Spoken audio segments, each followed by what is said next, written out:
It's time for you to decide which LSAT you're going to take. Are you taking the LSAT in June with the logic games section, or are you taking it in August and beyond without the logic games section? Of course, law schools won't care which version of the LSAT you take, but you should care because it's going to make a big difference in how you perform.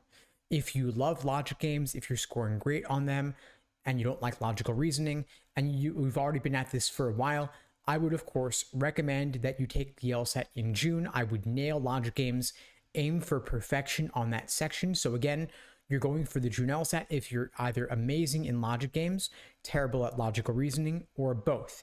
However, I would instead go for August and beyond if I was pretty new to the LSAT, couldn't do well in logic games, and saw myself as being stronger in logical reasoning. Then of course you could devote the entire summer to mastering the logical reasoning section. Now, whether you're taking the LSAT in June, August, or beyond, you should probably go for logical reasoning as your focus for the studying going forward, either way. And here's why.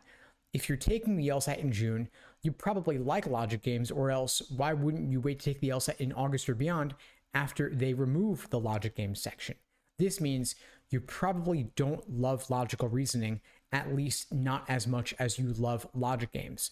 So it makes sense for you to focus on the section you don't like rather than procrastinating on your weak areas by doing more of what you do like. In other words, if you're taking the LSAT in June, you should probably stop focusing on logic games just because you like it, and instead focus more on what you really need to be working on, like logical reasoning and reading comp. And I know that someone out there is feeling called out right now, like, how do you know that was me? So if that's you, drop a comment right now to let me know.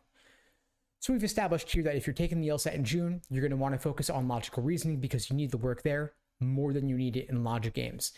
The other reason is that if you're taking the LSAT in August, the importance of logical reasoning is doubled because they are replacing the logic games section with a second scored logical reasoning section starting in August. So logical reasoning starting in August is going to be 2/3 of the test, and any gains you make in that section will be automatically doubled across the two sections of the exam logical reasoning. And at LSAT Unplugged, by the way, we're still covering logic games in our live classes, but we're also giving additional classes in logical reasoning for those who want to give this section more focus, either because it's a weak area or because logical reasoning will be doubled starting in August.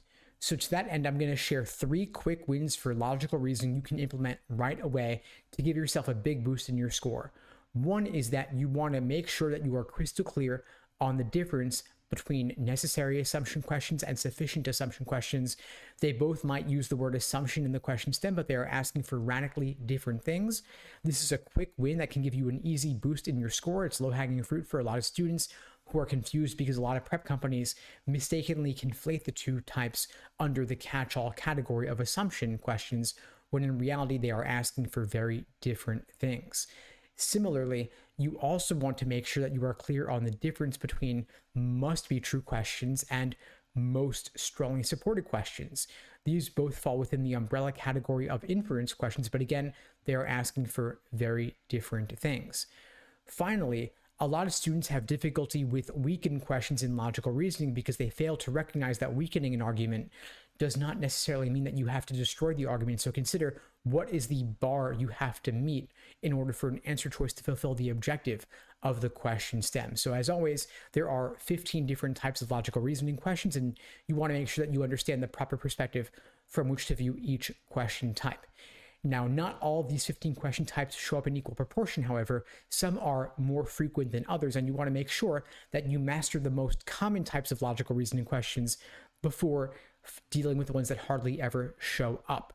In our courses at LSAT Unplugged, of course, we cover all 15 different types of logical reasoning questions, but the most important types are where you want to start, especially if you're scoring below 160. The most common types of logical reasoning questions are necessary assumption, inference, and flaw. So start there if you are below 160. However, if you are scoring 160 or above, it's time for you to take your prep to the next level and start thinking about methods of reasoning in the stimulus, not just about the question stem type. If you're looking to take your prep to the next level, if you are shooting for 170 or above and are already scoring in the 160s, you're going to want to reach out to book a call with me and my team. We'd be glad to help you out in taking your prep to the next level. And of course, you're going to want to make sure that you're clear on the methods of reasoning that show up most often going forward on the LSAT. There are some unique types of reasoning that LSAT is going to be testing more often going forward. With the removal of the logic game section, they're going to be testing more questions involving formal logic, numbers versus percentages, and absolute versus relative values. So if you're looking for help with that, again, you could check out the links below. We'd be glad to help. And in the meantime, I'll wish you all the best and take care.